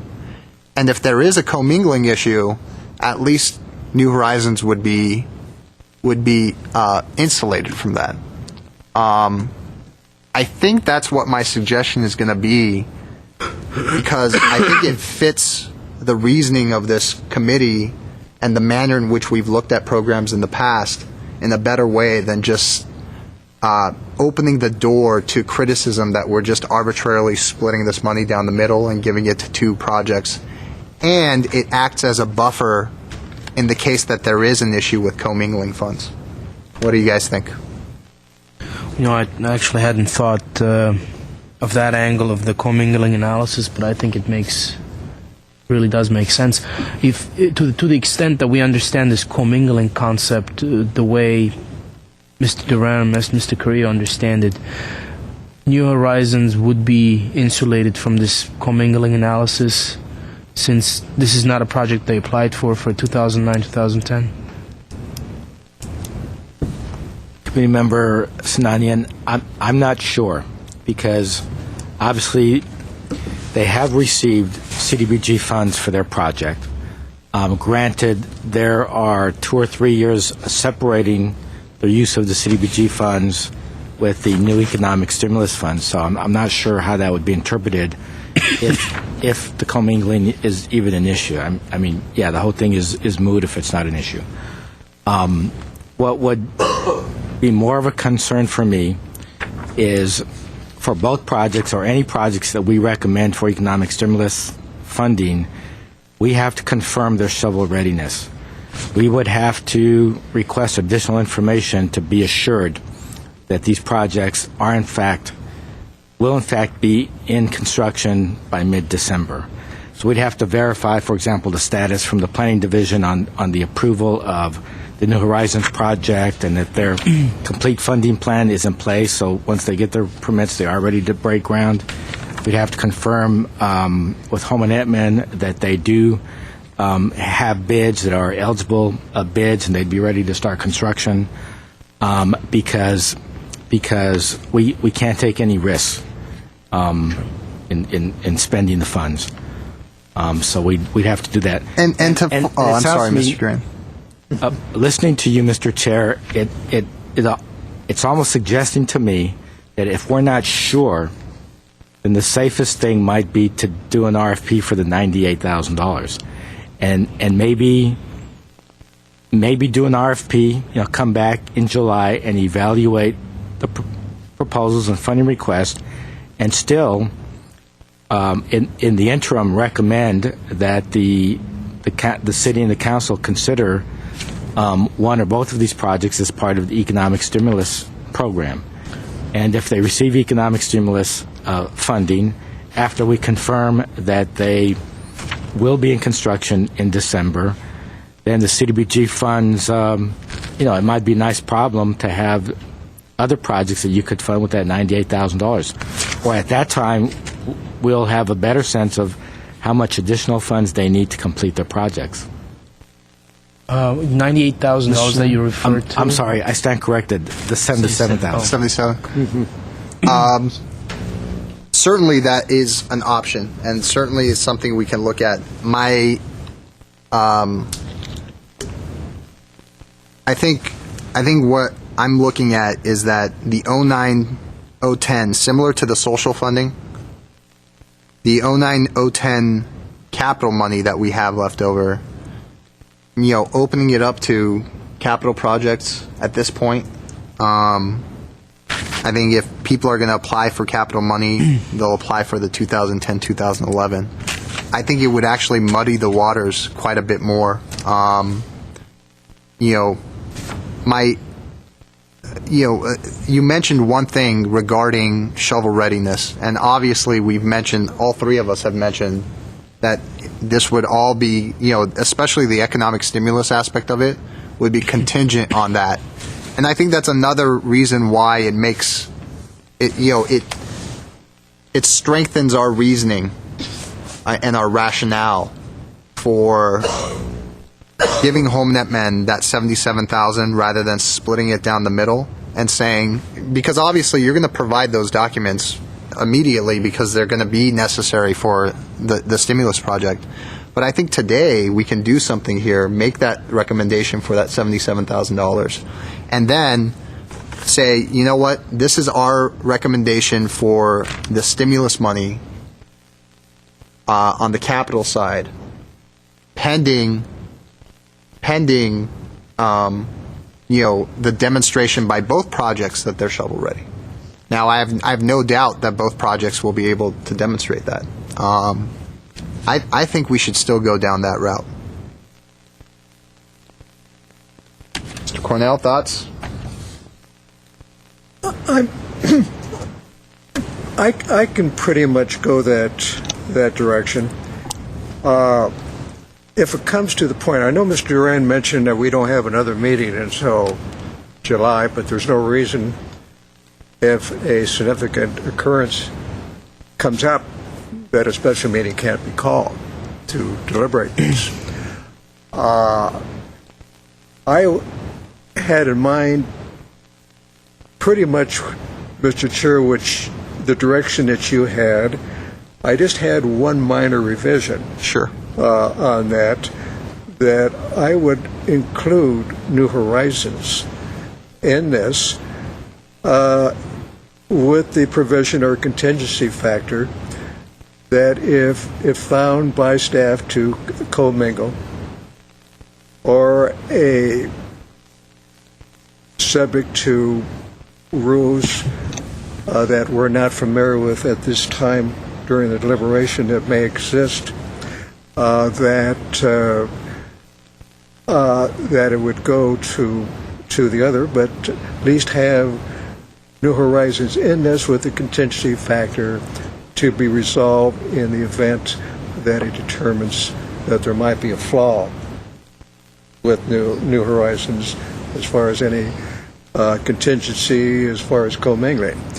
I had that in mind, but that will muddy the waters a little bit, so I can pretty much go in your direction and just get it straight, have it. We don't have to worry. We're on record. We made a decision in the best interest of what we had in front of us at this time, and go with that. Thank you, Mr. Cornell. Yeah, and I would agree with you. There were those two reasons. I want to insulate one of these programs in case there's something that we don't foresee. And second, the idea of having an 2009-2010 project funding, I think that puts this committee on much more solid basis, when it goes in front of the council. So, do we have a motion? Sure. Let's start. I think we should start one at a time. Let's start with the. It has to be a separate one, yeah. Yeah. Let's start with action item 4B, which is the $77,000. Any motion? Do I have to pass the gavel? I'll make the motion to approve the $77,056 in additional funds for capital neighborhood improvement projects to be allocated to Home Minutemen, fully with the understanding that all the proper paperwork will be submitted. Do we have a second? I'll second. Roll call, please. Advisory Member Alec Bagdasarian. Advisory Member Gary Cornell. Yes. Advisory Member Efren Olivares. Advisory Member Zari Sinanian. Yes? Chair Zaria Marian. Yes. Okay. Now, the stimulus funding. As I understand the consensus of this committee, our idea here as far as the capital aspect of it is to strongly suggest to the City Council that we have two worthy shovel-ready projects here, and that they should get, it would be $215,000 minus $77,056. Is that right? Yes. And what's the total there? 56. Got your calculator? $137,944. $137,944. Okay. And then New Horizons would be $131,000. Both of them pending that these programs are able to demonstrate their shovel readiness in a significant manner to HUD. And then, generally speaking, that the City Council evaluate city projects and any other community projects that may come up, and divvy up the remainder of the money as they see fit. I think that's the consensus we have here. Pretty Okay. much. That's my thought on this. Okay. I think Mr. Sinanian? Yes, and I just want to mention that if both projects are fully funded from the CDBGR funds, the city will still have about $391,000 whatever city projects it may come up. Yeah, it's less than half of that. It's less than half of the capital funding. Is that correct? Absolutely. And I think we need to make it clear that it meets all of the priorities of the CDBGR. The construction would stimulate employment. You're providing a location in which children have an opportunity to spend time after school, giving their parents an opportunity, or all day, exactly, all day, giving their parents an opportunity to continue to work or look for work, and worry-free, which is very important. So I believe these two programs, these two capital projects, really meet those CDBGR program guidelines. Absolutely. Okay, so do we have a motion on that? You're the attorney. All right. Ready? I'm ready. Okay. I'll move to recommend to the City Council to fully fund the $131,000 request by New Horizons and the $137,944 by Homenet Men from the CDBGR funds, pending full satisfaction of all shovel readiness requirements and paperwork being presented to the city. I'll second. Excuse me, Committee Member Sinania, what was the last phrase you... The paperwork being provided to the city. Documents. Line by line. Item by item. I love the audience participation. See, I love this is, and I'm cool with democratic it. process. Exactly. Doesn't that remind you of that old play, The Drunkard? Audience participation? Yeah, you know what? I haven't seen that specific play, but I have seen other plays where there have been audience participation, and they always single me out for some reason. Yeah, well, maybe you're too young to know that. That's right. We got it. Ready? Okay, we have a motion and a second. Okay. Advisory Member Alec Bagdasarian. Advisory Member Gary Cornell. Yes. Advisory Member Efren Olivares. Advisory Member Zari Sinanian. Yes. Chair Zari Amirian. Yes. Okay. So now we have some social money.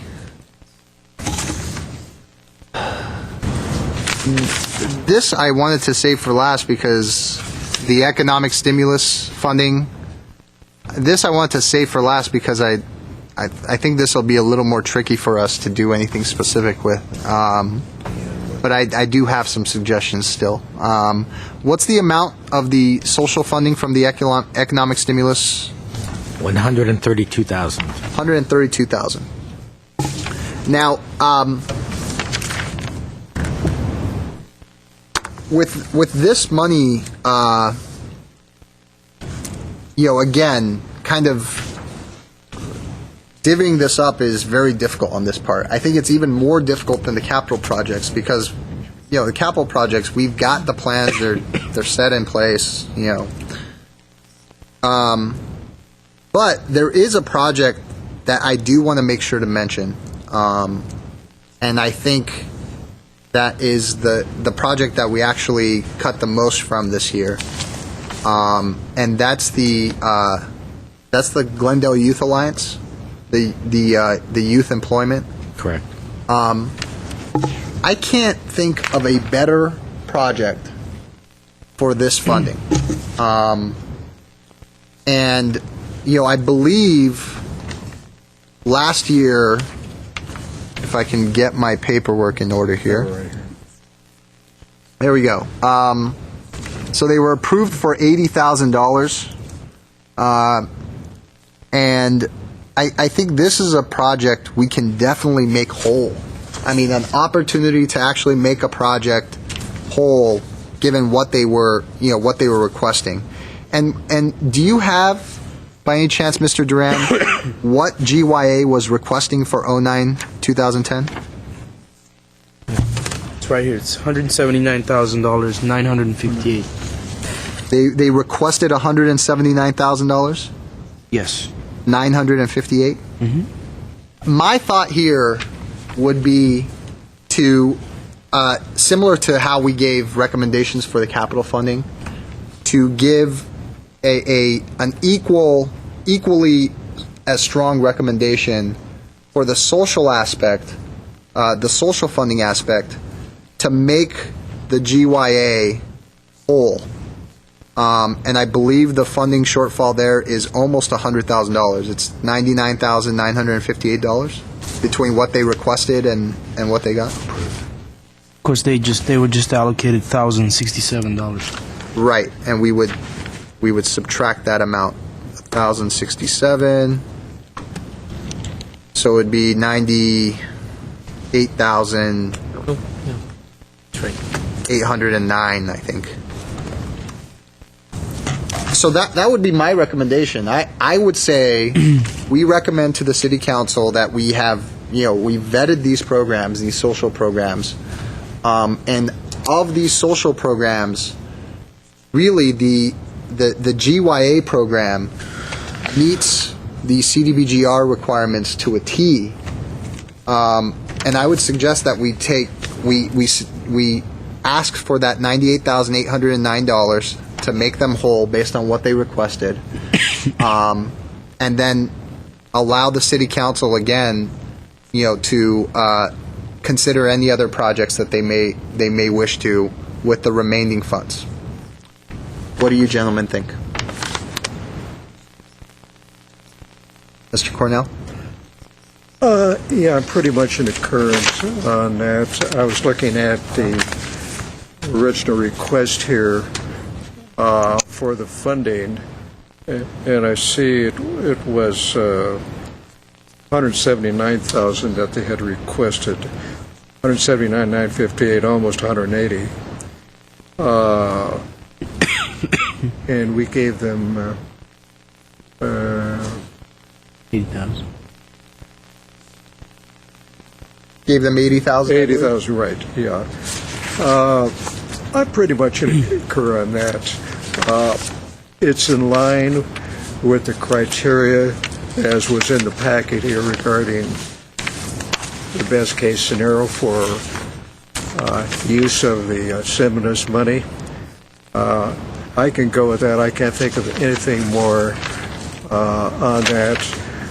I had a couple other projects that weren't to that end, but very concerned on,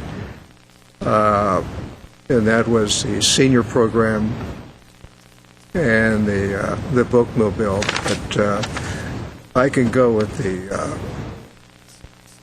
youth program. I think Mr. Duran? it's very, very essential, especially in these economic times, that we have employment for the youth here. And that's one alternative, because if they're not, they're going to be on the streets. And it's better to have them something constructive doing this and then have them on the streets. So I can pretty much go with in your direction on that. Mr. Duran?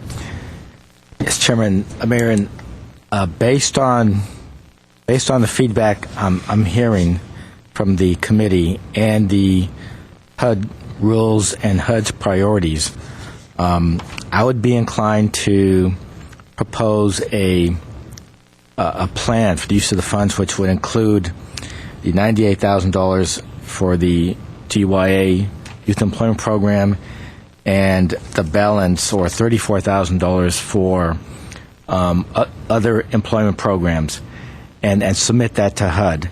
And while HUD's reviewing and approving that, possibly do a quick RFP to the community and see who submits very viable employment programs for the balance of the funds.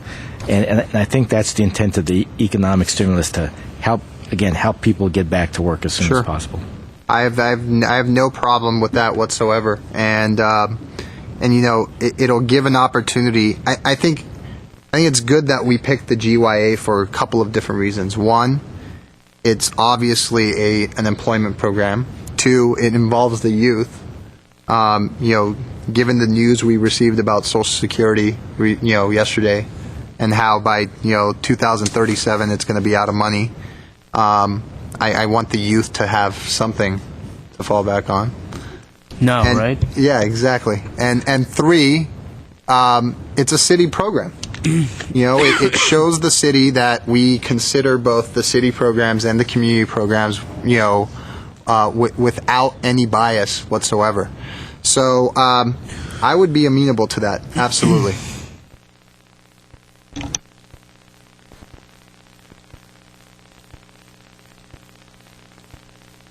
Okay, we have one card to speak on this before we have any motions. Good afternoon. Could you please state your name for the record? Soda Zenzali, I'm from Armenian Relief Society. Armenian Relief Society has employment program in the social service project. It will help us to continue, and expand our employment project if you can increase our amount, because we requested 72,000 for this year and we got only 60,000. We just got 1,000. I'm asking you if there is some stimulus money that can help our employment program. We'd like to have it too. Thank you. You're welcome. And I think that's definitely going to fall under that remaining $34,000 that we put out for request for funding proposals. I don't want this committee to be perceived as greedy, although how that would work. We're giving this money to the community organizations and city organizations that need it. And I do appreciate that, I'm sure that you will be able to apply for that $34,000 in that abbreviated RFP process. But I do appreciate you coming and speaking for that.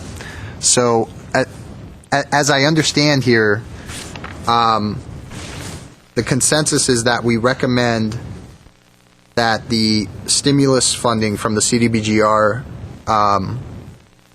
program, we recommend to the City Council that we make whole GYA, and that the remainder of the money be put in a brief RFP to identify organizations that would stimulate job creation or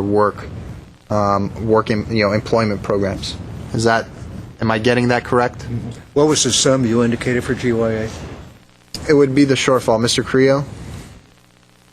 I just want to, Please. just so we have Wonderful. that.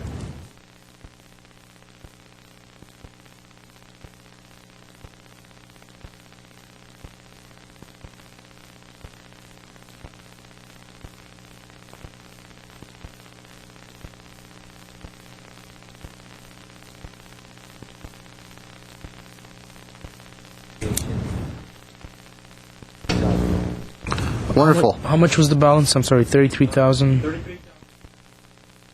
Oh, my mic's not on. Sorry. Can I repeat that again? Yeah, please do, For the Mr. mic? Creo.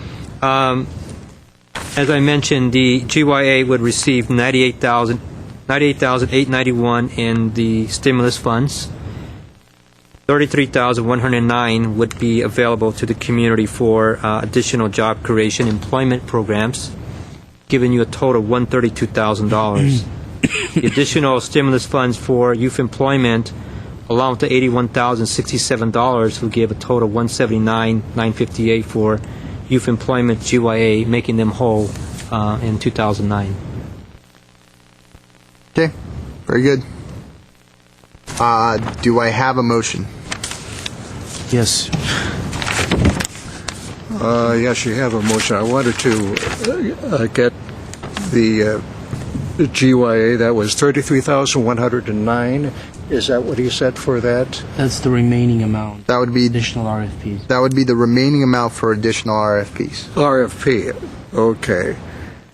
And what is the amount here? I thought I had it, that we're adding to GYA. We'd need $98,891. $98,891?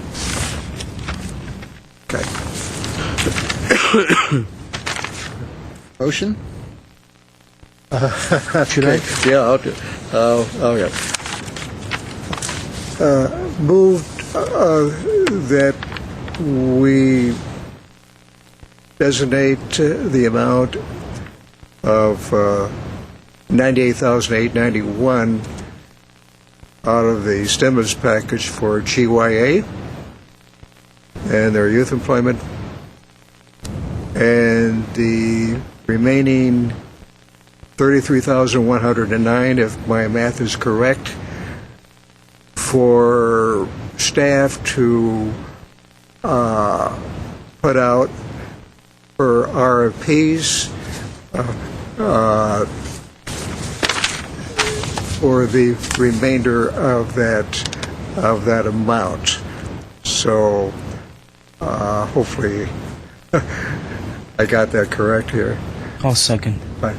Mr. Duran? If I could expand on the motion, the RFP would be for other employment services. Correct. Yes. Right. So it would be specifically for proposals providing employment services. Correct.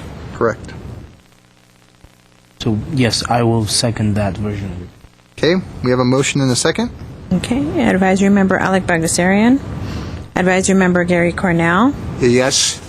Advisory Member Efren Olivares. Advisory Member Zari Sinanian. Yes?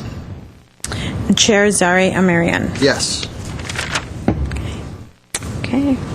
Okay.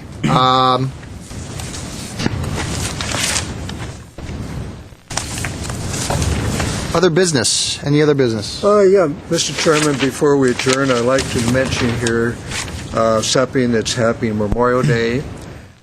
The Chamber and Glendale Homeowners Coordinating Council is having a Memorial Day ceremony right here at City Hall, there at Isabel and Broadway. I can't think of a better way to start Memorial Day than attending this.